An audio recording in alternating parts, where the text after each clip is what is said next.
I have a confession to make. But first, I want you to make a little confession to me. In the past year, I want you to just raise your hand if you've experienced relatively little stress. Anyone? How about a moderate amount of stress? Who's experienced a lot of stress? Yeah, me too. But that is not my confession. My confession is this: I am a health psychologist, and my mission is to help people be happier and healthier.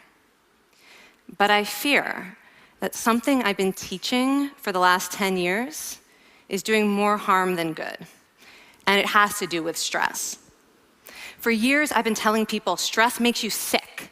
It increases the risk of everything from the common cold to cardiovascular disease. Basically, I've turned stress into the enemy. But I've changed my mind about stress. And today, I want to change yours. Let me start with the study that made me rethink my whole approach to stress. This study tracked 30,000 adults in the United States for 8 years. And they started by asking people, how much stress have you experienced in the last year? They also asked, do you believe that stress is harmful for your health? And then they used public death records to find out who died. Okay, some bad news first. People who experienced a lot of stress in the previous year had a 43% increased risk of dying. But that was only true for the people who also believed that stress is harmful for your health. People who experienced a lot of stress but did not view stress as harmful were no more likely to die. In fact, they had the lowest risk of dying of anyone in the study, including people who had relatively little stress. Now, the researchers estimated that over the 8 years they were tracking deaths, 182,000 Americans died prematurely, not from stress, but from the belief that stress is bad for you. That is over 20,000 deaths a year. Now, if that estimate is correct, that would make believing stress is bad for you the 15th largest cause of death in the United States last year, killing more people than skin cancer, HIV, AIDS, and homicide. You can see why this study freaked me out. Here I've been spending so much energy telling people stress is bad for your health. So this study got me wondering, can changing how you think about stress make you healthier? And here the science says yes. When you change your mind about stress, you can change your body's response to stress. Now, to explain how this works, I want you all to pretend that you are participants in a study designed to stress you out. It's called the social stress test. You come into the laboratory, and you're told you have to give a 5-minute impromptu speech on your personal weaknesses to a panel of expert evaluators sitting right in front of you. And to make sure you feel the pressure, there are bright lights and a camera in your face, kind of like this. And the evaluators have been trained to give you discouraging nonverbal feedback, like this.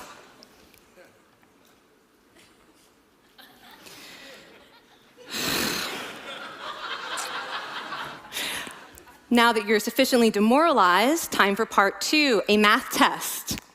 And unbeknownst to you, the experimenter has been trained to harass you during it. Now, we're gonna all do this together. It's gonna be fun, for me. Okay. I want you all to count backwards from 996 in increments of 7. You're gonna do this out loud as fast as you can, starting with 996. Go. Go faster. Faster, please. You're going too slow. Stop, stop, stop, stop. That guy made a mistake. We're gonna have to start all over again. You're not very good at this, are you? Okay, so you get the idea. Now, if you were actually in this study, you'd probably be a little stressed out. Your heart might be pounding, you might be breathing faster, maybe breaking out into a sweat. And normally, we interpret these physical changes as anxiety or signs that we aren't coping very well with the pressure. But what if you viewed them instead as signs that your body was energized, was preparing you to meet this challenge? Now, that is exactly what participants were told in a study conducted at Harvard University. Before they went through the social stress test, they were taught to rethink their stress response as helpful. That pounding heart is preparing you for action. If you're breathing faster, it's no problem. It's getting more oxygen to your brain. And participants who learned to view the stress response as helpful for their performance, well, they were less stressed out, less anxious, more confident. But the most fascinating finding to me was how their physical stress response changed. Now, in a typical stress response, your heart rate goes up and your blood vessels constrict like this. And this is one of the reasons that chronic stress is sometimes associated with cardiovascular disease. It's not really healthy to be in this state all the time. But in the study, when participants viewed their stress response as helpful, their blood vessels stayed relaxed like this. Their heart was still pounding, but this is a much healthier cardiovascular profile. It actually looks a lot like what happens in moments of joy and courage.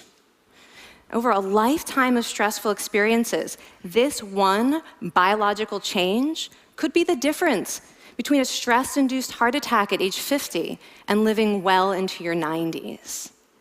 And this is really what the new science of stress reveals, that how you think about stress matters. So my goal as a health psychologist has changed. I no longer want to get rid of your stress. I want to make you better at stress. And we just did a little intervention. If you raised your hand and said you'd had a lot of stress in the last year, we could have saved your life.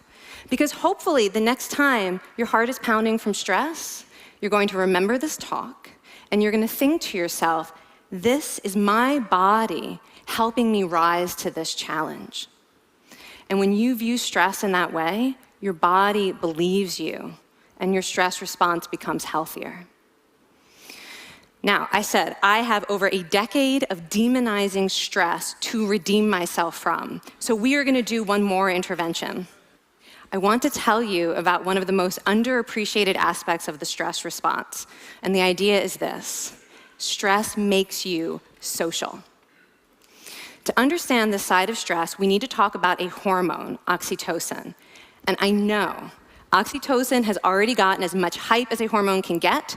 It even has its own cute nickname, the cuddle hormone, because it's released when you hug someone. But this is a very small part of what oxytocin is involved in.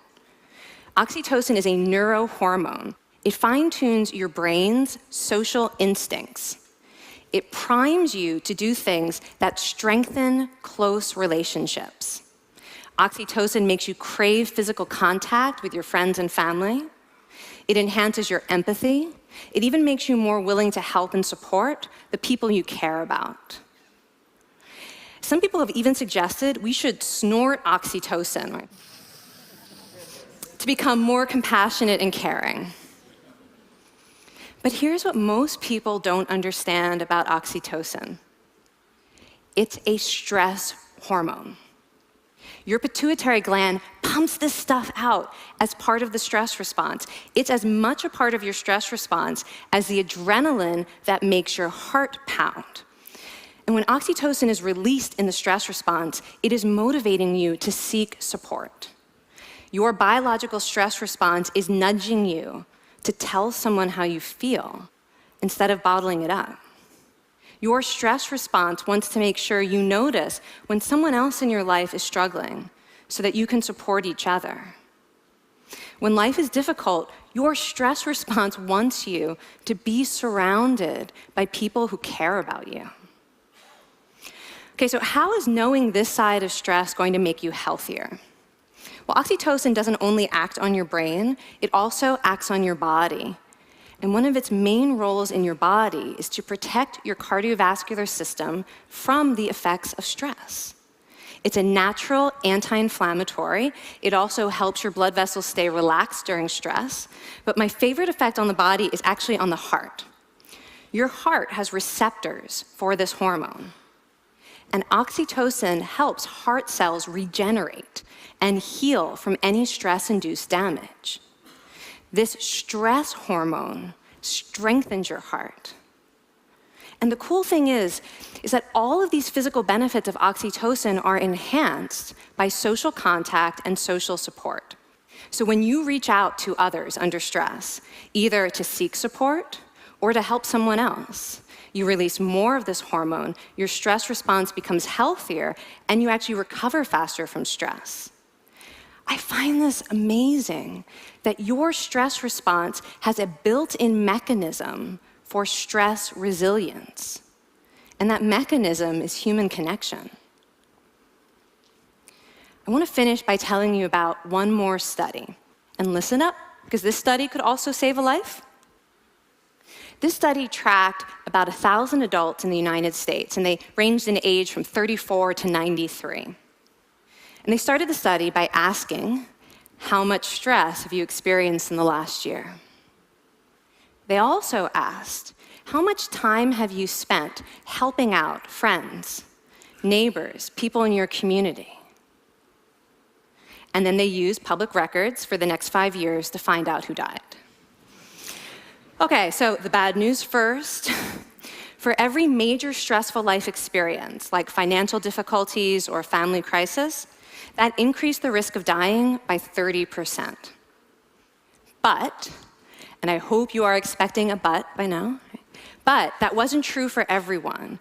People who spent time caring for others showed absolutely no stress-related increase in dying, 0. Caring created resilience. And so we see once again that the harmful effects of stress on your health are not inevitable. How you think and how you act can transform your experience of stress. When you choose to view your stress response as helpful, you create the biology of courage. And when you choose to connect with others under stress, you can create resilience. Now, I wouldn't necessarily ask for more stressful experiences in my life, but this science has given me a whole new appreciation for stress. Stress gives us access to our hearts. The compassionate heart that finds joy and meaning in connecting with others. And yes, your pounding physical heart working so hard to give you strength and energy. And when you choose to view stress in this way, you're not just getting better at stress, you're actually making a pretty profound statement. You're saying that you can trust yourself to handle life's challenges. And you're remembering that you don't have to face them alone. Thank you. Thank you.